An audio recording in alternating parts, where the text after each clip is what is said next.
Welcome to the Word Conference, courtesy of Inside Illumination. I'm yours sincerely, Victor Michael Olaomowa. Yesterday we treated the topic unity, and we discussed about the secret power of unity. You know, the secret of the power of unity, the secret of the power of unity. We treated it, and I got a lot of emails and notification wanting me to explain some few things that we discussed. And like I said earlier, if you listen to me, I said that most of the scriptures that we read are mostly in parables, and that was the reason why God that Jesus, when he came, began to speak to us in parables. They are more like a direction, that it like a sat nav, a directional code sat nav that you need to break into. That that's why you need the Spirit of God.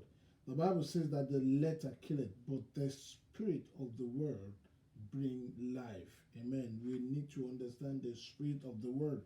Otherwise, we will not be different from those of us who, whether you did Bible knowledge in school or thereabout, or you just go to church for one reason or the other. Praise the Lord. Amen. But before we continue, I would like just to pray.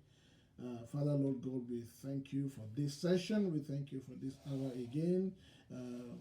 Thank you for your presence always. We ask that as your word proceeds, oh God, that you will give us understanding in the name of Jesus. And those that will be listening now and those that will listen afterwards, Father, Lord God, we ask that you will touch them by the power of your word. Let there be healing. Let there be light, illumination into every situation, oh God. We give you praise in the mighty name of Jesus. Father, we thank you, Lord God. Thank you, ladies and gentlemen. Thank you, brethren. We were talking about unity, and we said that it is a word that has been long trivialized. I mean, when you hear about unity, I know a lot of things rings in our mind, and it's like, oh yes, they're here again, this unity thing and stuff like that. Is it possible? Is it going to happen? The truth about what we are trying to say now is the fact that that unity is not a literal word for social gathering, for conviviality, or an appeal for people to imbibe in an act of togetherness or friendship. You understand the kind of, when we say unity, there's a notion that we have in our mind already, and it's like a form of conviviality, you know. But in the scripture, it goes far beyond that. It's a powerful word, you know.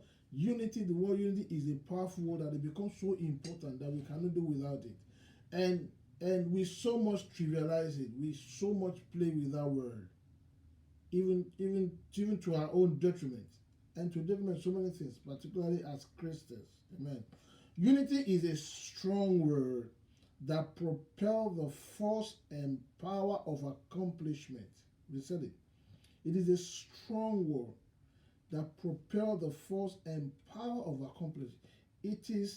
Unity is a bond. It is an impenetrable bonding that is indivisible and invisible, but command so much energy. That is a kind of energy that was applied, that was expressed in times of creation.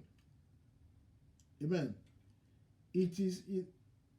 Unity as this, it's such an enigma. It's something that we can't really understand. That is why we play with that word, especially when we want people to come together, like a nation form together, and it's a kind of a military word that is employed for a purpose to achieve something.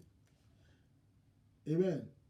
if I will say what I said earlier ago, that it is an impenetrable bonding that is indivisible, and it's also invisible. It's not something you can see, but you know it's happening when people begin to come together to imbibe it.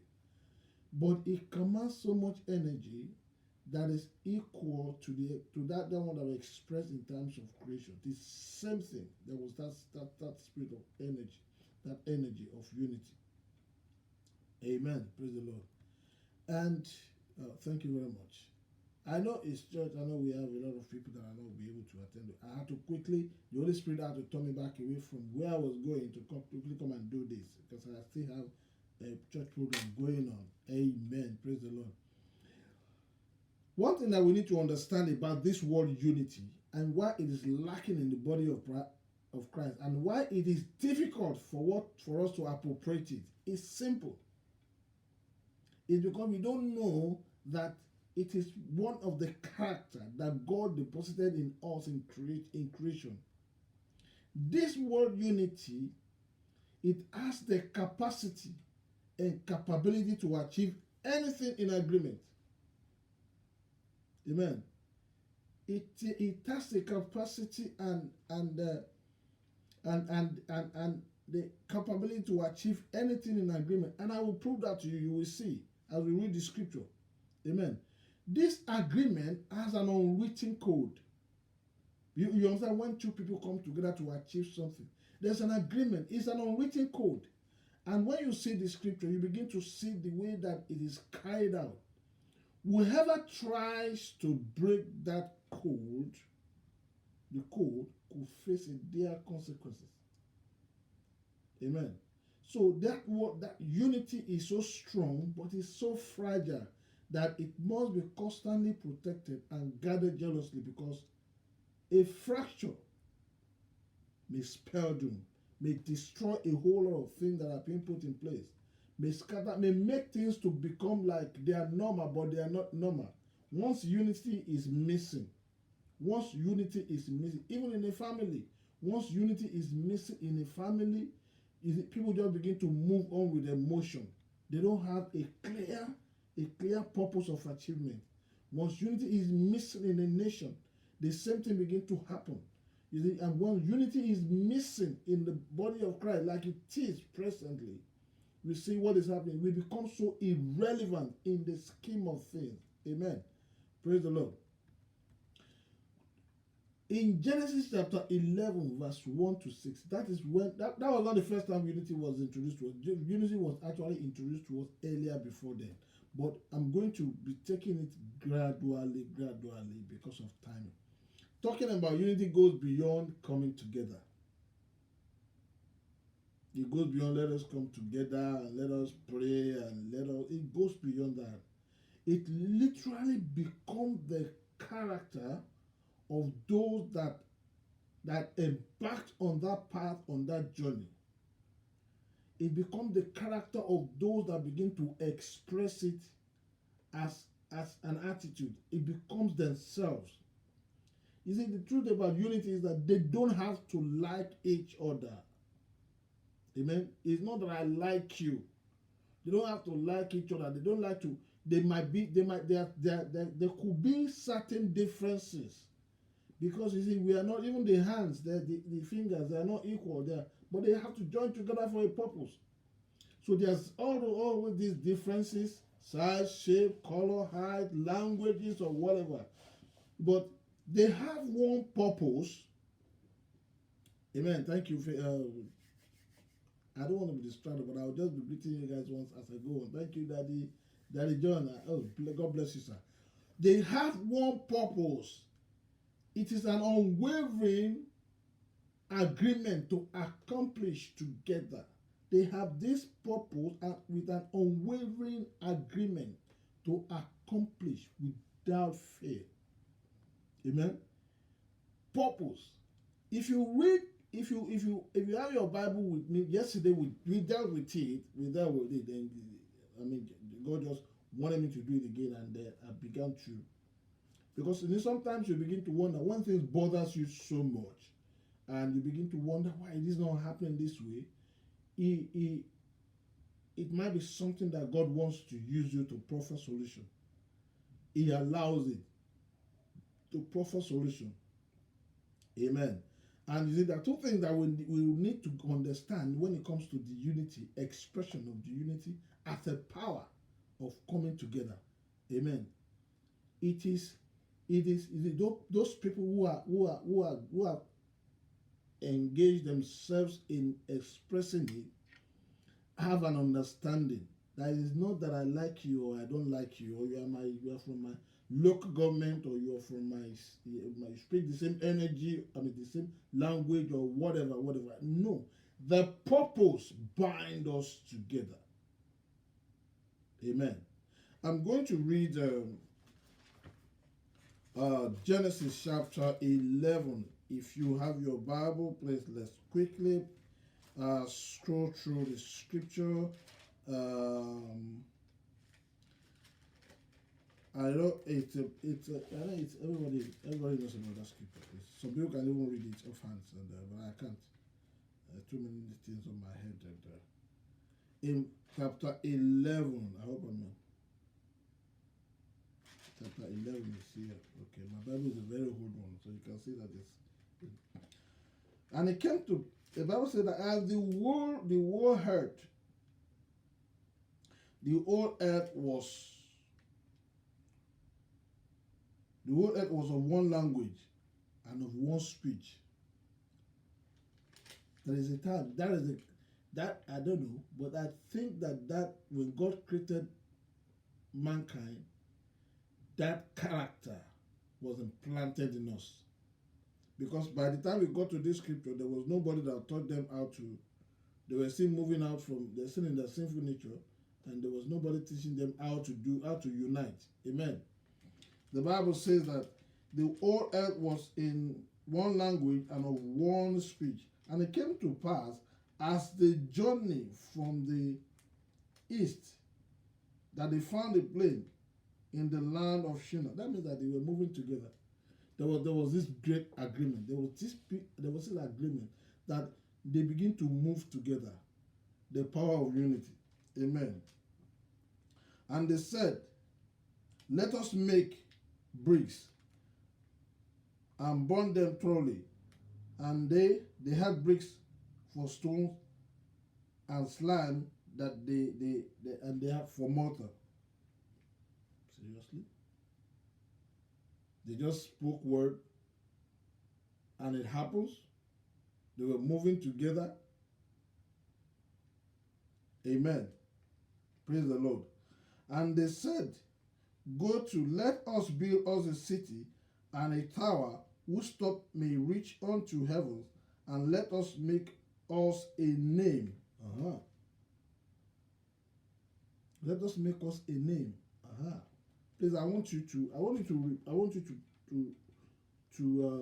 note that word that I've just read. Amen. Let us make us a name, and lest we be scattered abroad upon the face of the whole earth. These people set a purpose for themselves. Amen. And in verse 5, the Bible says, and the Lord came down to see the city and the tower which the children of men builded. And the Lord said, behold, the people is one. They have all one language. And this they begin to do. Now nothing will be restrained from them, which they have imagined to do. We are going to discuss this afterward. Let us go down and there and confound their language, that they may not understand one another's speech.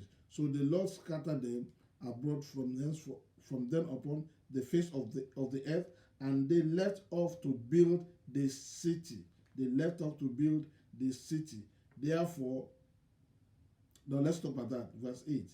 The Lord came to scatter them and send them abroad, and from them they all went ahead and built the city, one thing is common: that spirit of unity stayed in them.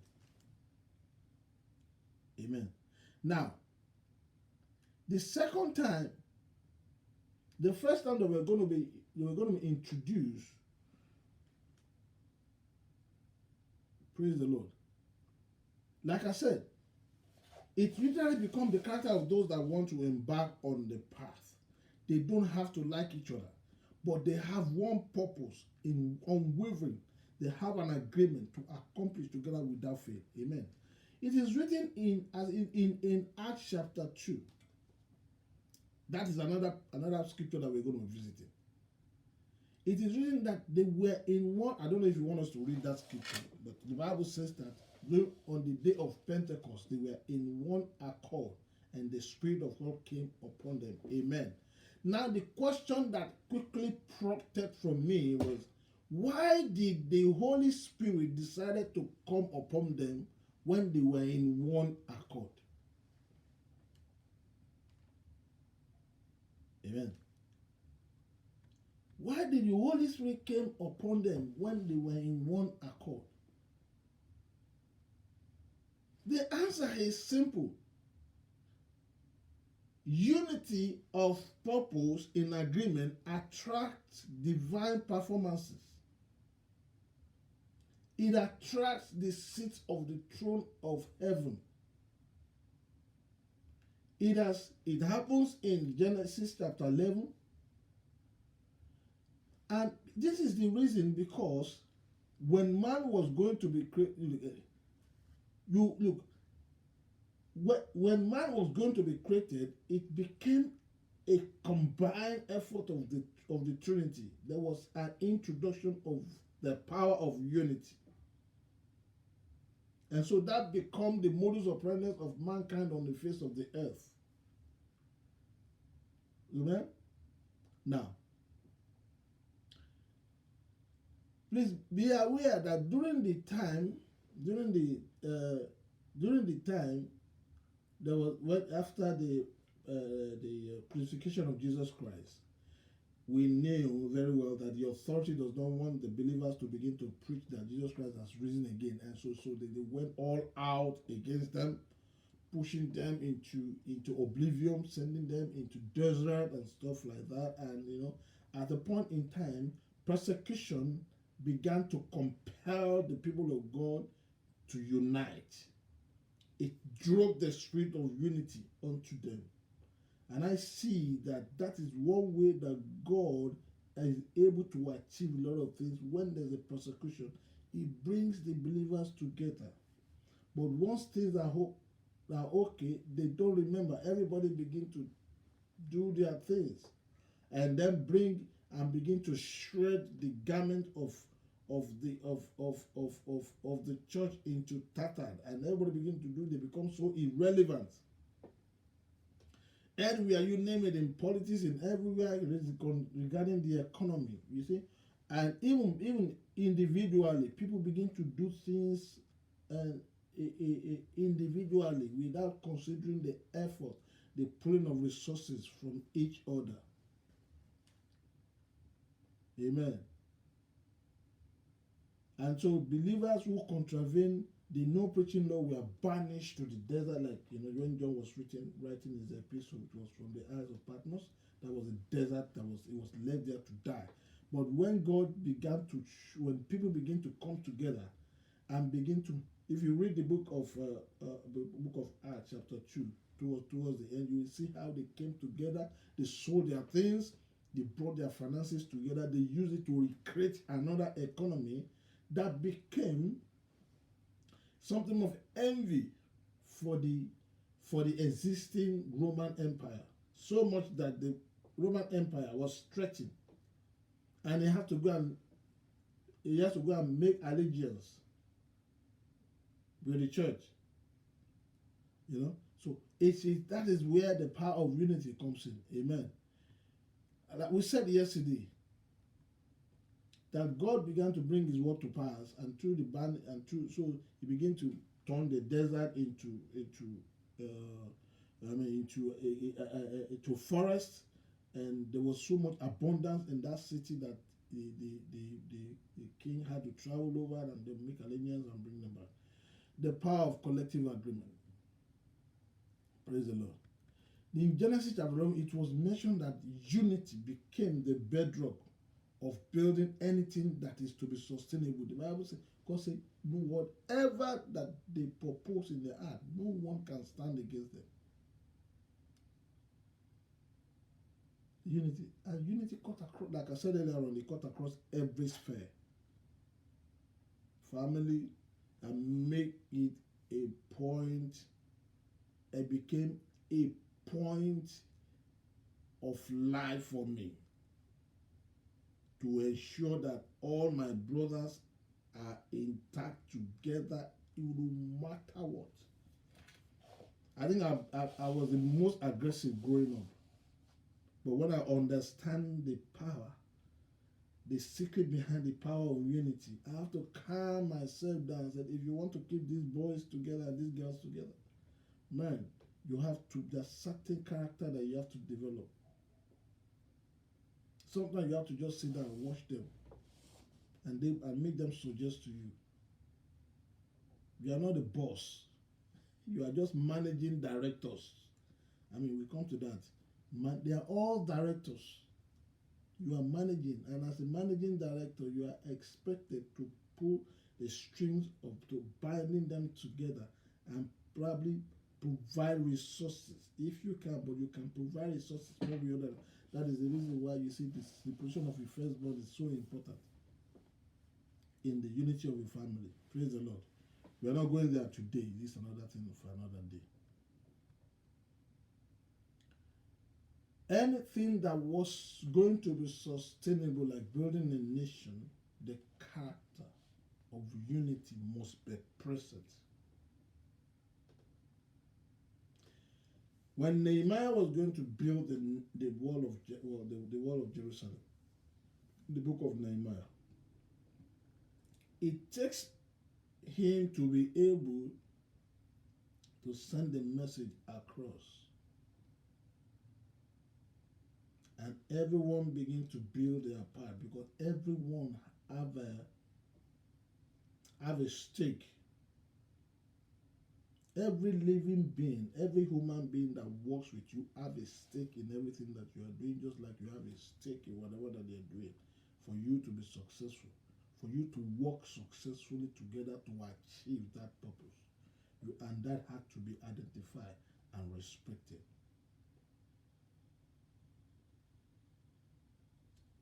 Everyone, the body of Christ, God, we have a stake in the development of our community, in the economic development of our community. God has given us that mandate.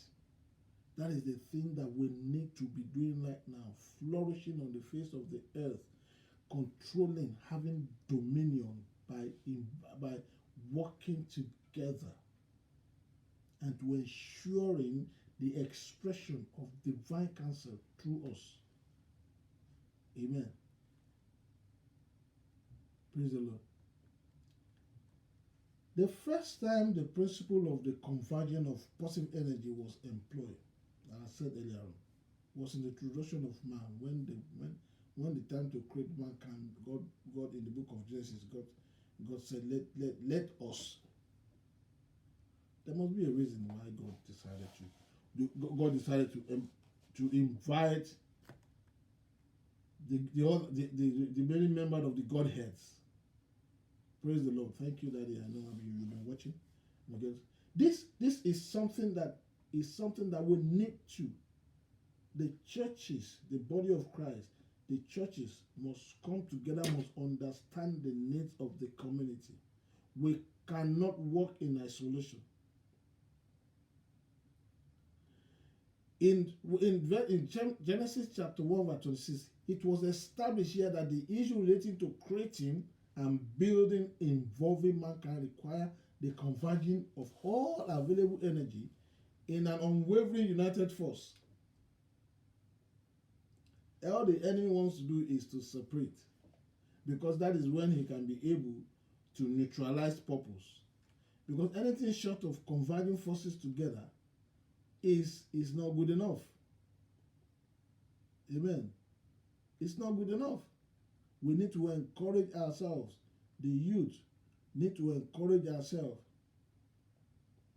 because the church, as envisaged and built by Jesus Christ, is the converging of all human energy and power to achieve. The church that Jesus built is a nation. Is a nation with ruling government, not a singing and worship hall of entertainment. Every gathering gather with focus on the agreement to build, not looking for a free mode transmission. You know, we're thinking that when we gather together is because we want to please God, and we need to, that is one of our sacrifice, coming together. There is a purpose for bringing together. Our coming together is to build. Our coming together is to create the nation that God envisaged for us. That God will not come and do what He has already ordained us to achieve on the face of the earth. That is why He said in Matthew chapter 16 verse 18 that He will build His church and the gate of hell will not prevail against it. He was speaking about creating a nation in reference to Genesis chapter 11.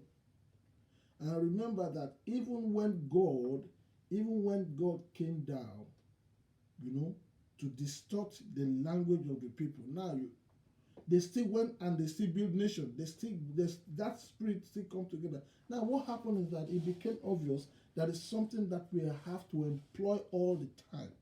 Now, God, there is something that I don't want to miss. It is not that God was annoyed or angry that those people come together. No. Because that was one of the natural tendencies that God has placed in mankind. It was important for God to reveal to mankind as they come together that there's an opposite of what you are doing. Two things is important. It is important that their language be scattered so that they can spread to every part of the earth. But you see that, but even with that, people with the same language will still move towards each other. That was important. The second thing that was also important is that for them to see that the negative aspect of unity is disunity. If you allow your midst to be broken into, definitely you will not be able to achieve. And you'll be moved away from your purpose. You may find purpose afterwards, but you will not be able to achieve this purpose if you allow your unity to be tampered with. That is what God simply wants to teach them in that simple exercise, simple episode. Let's go there so that because look, the way they are now, nothing will be able to distort, to hinder whatever they come together to do. Let us scatter their language so that they see the difference between what they are achieving now and what they will be unable to achieve after this. And so that became a lesson. But in the book of Acts chapter 2, verse 1, from verse 1, God restored it back to us by the Holy Spirit. The same thing. He gave us a language. Gave us one language. The Bible says that they speak in one language. Amen. That the power came upon them, they spoke in one language. They are united. That is the new nation that God created. That is the only way that we can become relevant. That is the only way that we can be able as believers to be able to build up our community. That is the only way that we can be able to understand the feelings of the other person. That's the only way. That's the only way that we can take charge of the economy. That's the only way. Can create businesses together. I was discussing with some youth the other day, and each one of them wants to become the MD, the CEO. And I said, has it ever occurred to you that if you of the same profession can come together and share knowledge and wisdom together, set up a business, that you guys will move faster than moving alone. It is not the will of God that we walk alone, walk lonely. We are a kind of being that were created to walk in unity, to belong. I'm not talking of the kind of association that are set up that what you have is end of year party association, end of year this, there is no concrete decision that will impact the community. That's not what I'm talking about. I'm talking about people that comes together to build business. That is one of the secrets that you have between the Caucasians and the black community. The black community wants to move ahead. They see what happened in the Caucasian community. The African community or descendant wants to do the same, but the thought is an individual thing. No, sir. There are certain things, there are certain secrets that you need to know that happens in the Caucasian community. They are guarded secretly. They are guarded secretly. It has to do with unity. They don't joke with their unity. That is the reason why you see that even when they allow immigrants into their country, they there is restrictions. They are defending it. They are guarding it jealously. But in the African community, wherever you are, whether in Africa itself, whether those of us abroad in America and wherever that we have find ourselves, that spirit is missing. Now, what happened is that I understand that even after the slave trade, that the people came together, united, and began to form businesses. Yes, remember that the opposition understand that for them to be able to break your back, they have to break your unity.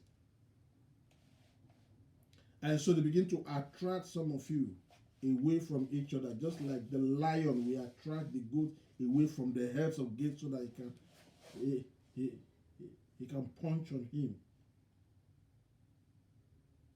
Now we begin to flaunt wealth and does not have control on what produces the wealth. We don't have control. We are not united. Now, this is just a follow-up to the video that I did yesterday, and if you check it out, you'll find out that we were very comprehensive in the thing that we discuss about. But today, I just want to try and explain a few things. You understand? We were talking about a situation that is the book of Nehemiah during the building of the gate of the wall of Jerusalem. It's just a Proverbs. It's just kind of thing that God wanted us to understand the process. People employing their God-given ability to coordinate each other into accomplishment, building a system. It's like building a system. The wall of Jerusalem is like a system that he began to build a system that not only would glorify God but also would be beneficial to the entire populace. Which system are we building as Christians? I don't know. Our youth will come out from university, we scatter them. They come out from secondary schools, from school to university to colleges. They just begin to sort out things for themselves. There's no concrete policy of how these boys and girls can come together and share their knowledge and match their knowledge, become a force in different areas of their endeavors. Sometimes you just sit down and you just wake up one morning and find that iPhone has come up with certain things. What do you think worked there? Do you think is done by robots? Do you think is done by robots? somebody sat down to devise coronavirus. It wasn't something that generated from nowhere. It didn't drop from heaven. Somebody developed corona, or group of people came up with those ideas. That virus.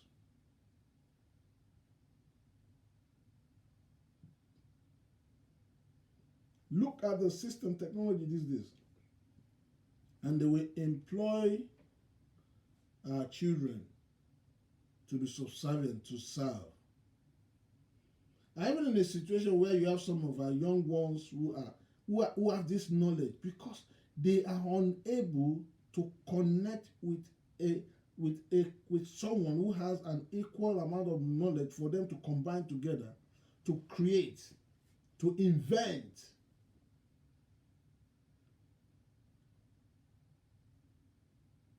I don't know who told us the lie, and a big lie, that inventors worked alone. Oh, because they say this man's name is Steve Jobs, or that name is Bill Gates. Oh, they say that person means that he's the only one that did that job. No, please.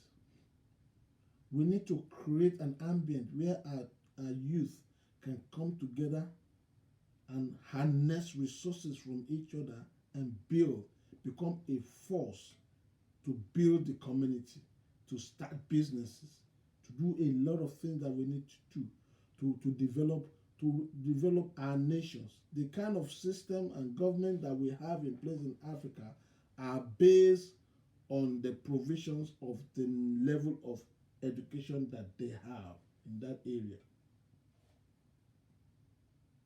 I began to look into, to do some research, and I found out that there are things that were not revealed to us and will never be revealed to us until we find them out. That the people, the Caucasians have put people in place, in position. They have these resources that they harness regularly for development, taking absolute control of creating and inventing and continuously producing, sharpening their skill, developing their knowledge in every area.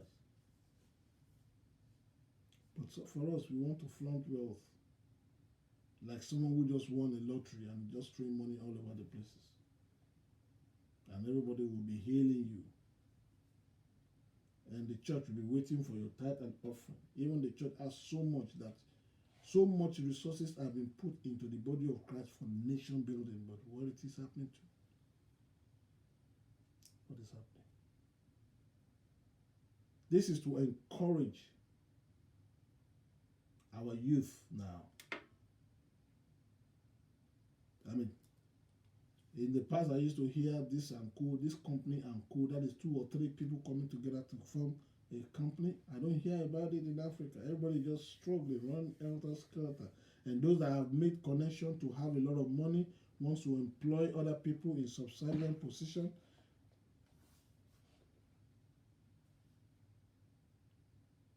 So you pay them peanut and expect them to give you all that they know.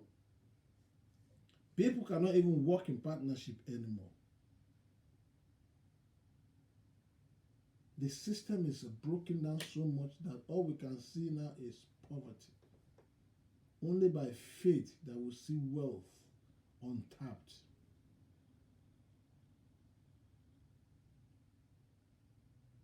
But we see how God is a faithful God. Amen. Like I said, if you have the time to, because the thing is that what we need to understand that those that walk in unity are the one that rules over those that do not walk in unity.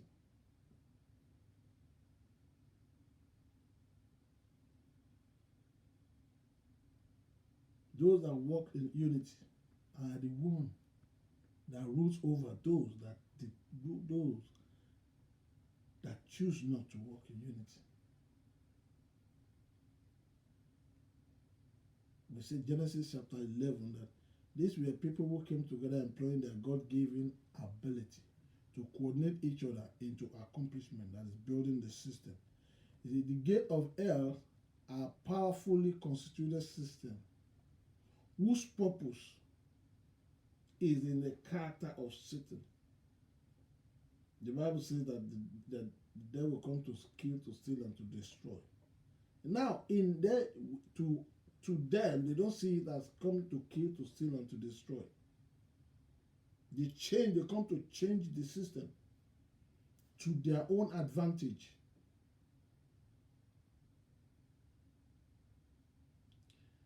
These are the characters of the principalities and powers. And we said yesterday that when we are talking about principalities and powers, you are looking at unseen forces.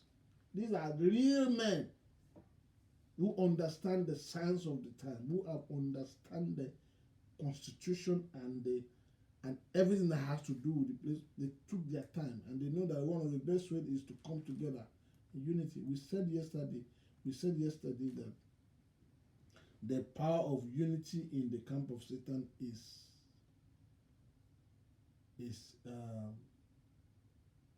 not something that you can. It's not debatable. It's not something that you can begin to debate. In Satan's kingdom, you want to be debating unity. You cannot. It's nothing like we debate it a lot in the body of in the church. They don't debate it. These are the constitute character. They're expressing in a spiritual like wickedness. Wickedness in the spiritual life, wickedness means that they are being expressed without any emotional feeling.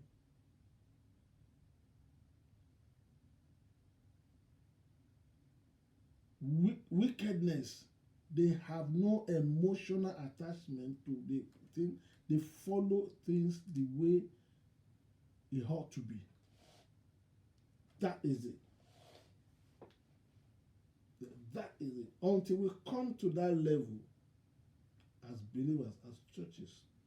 Now we could find a situation that even your pastor might not be ready. Most of the pastors that we have now are the old school. They might not understand it.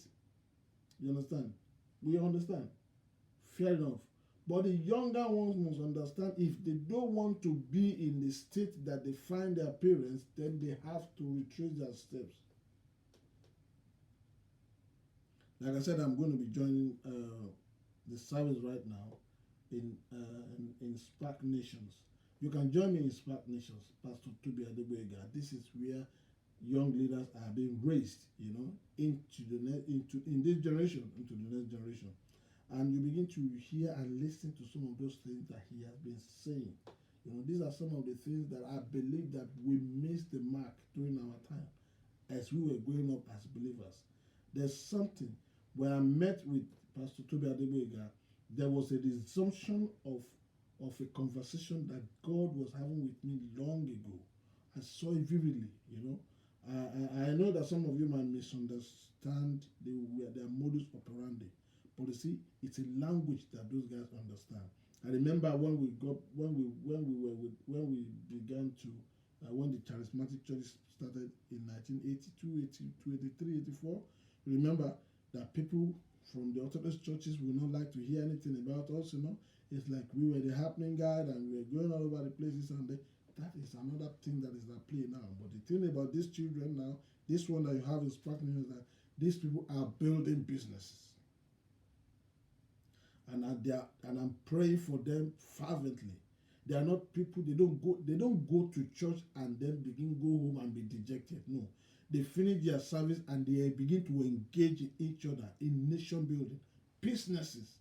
You understand? You need to sit down under the teaching of Pastor Tobi Adegboyega.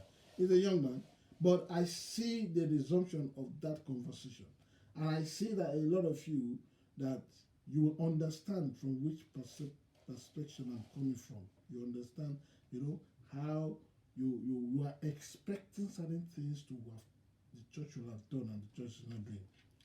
Those things, those thoughts that you have, those children are implementing it right now in Spark Nation.